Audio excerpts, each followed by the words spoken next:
రాజకీయ నేతల మాటలకి అర్థాలు వేరేలా ఉంటాయి. వారి మాటల్ని బట్టి మనం ఒక నిర్ణయానికి రావచ్చు. ఏపీ రాజకీయాలనే తీసుకుందాం.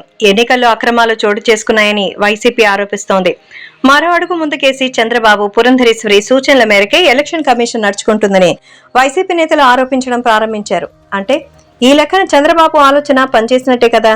బీజేపీతో పొత్తు పెట్టుకోవడం వల్లే ఎన్నికల విషయంలో చంద్రబాబుకు సహకారం లభించడం నిజమే కదా. వైసీపీ నేతలు గత 5 సంవత్సరాలుగా చంద్రబాబును అవహేళన చేస్తూనే ఉన్నారు. ఎన్నికల్లో ఒంటరిగా వెళ్లాలని సవాల్ చేశారు. బీజేపీతో పొత్తుకి పెట్టుకోవడాన్ని తప్పుపట్టారు. టీడీపీతో బీజేపీ కలిసి రాదని కూడా ప్రచారం చేశారు. బీజేపీతో టీడీపీ కలవకుండా అన్ని రకాల ప్రయత్నాలు చేశారు. కానీ ఇవేవీ చంద్రబాబు పట్టించుకోవడం లేదు.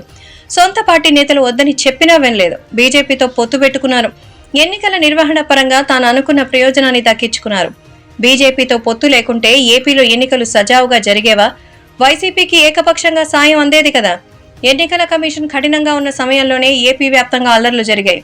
పోలింగ్ నాడు, పోలింగ్ ముగిసిన తర్వాత కూడా విధ్వంసాలు జరిగాయి. కేవలం అధికారుల మార్పు జోడు చేసుకున్న ప్రాంతాల్లోనే ఈ అల్లర్లు జరిగాయి. అయితే టీడీపీ ఒకలా భావిస్తోంది, వైసీపీ వేరేలా ఆరోపణలు చేస్తోంది.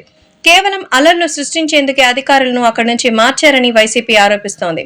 అయితే సహకరించే అధికారులు వెళ్లిపోవడంతో సహనం కోల్పోయి వైసీపీ విధ్వంసానికి పాల్పడిందని టీడీపీ ఆరోపిస్తోంది. అయితే వైసీపీ నేతలు చంద్రబాబుతో పాటు పురంధరేశ్వరి సూచనల మేరకు ఎలక్షన్ కమిషన్ నడుచుకుంటుందని చెప్పడం మాత్రం ఆలోచించాల్సిన విషయం. అంటే చంద్రబాబు బీజేపీతో పొత్తు పెట్టుకోవడం ద్వారా ఎన్నికల క్యాంపెయినింగ్ ని బాగా చేసుకున్నారనేది వైసీపీ ఆందోళన. ఇది స్పష్టంగా వారి ప్రకటనలో కనిపిస్తోంది.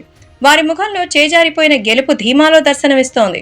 మొత్తానికైతే బీజేపీతో జత కలిసి చంద్రబాబు తాను అనుకున్నది సాధించుకున్నారనేది వైసీపీ నేతల నుంచి వస్తున్న మాట.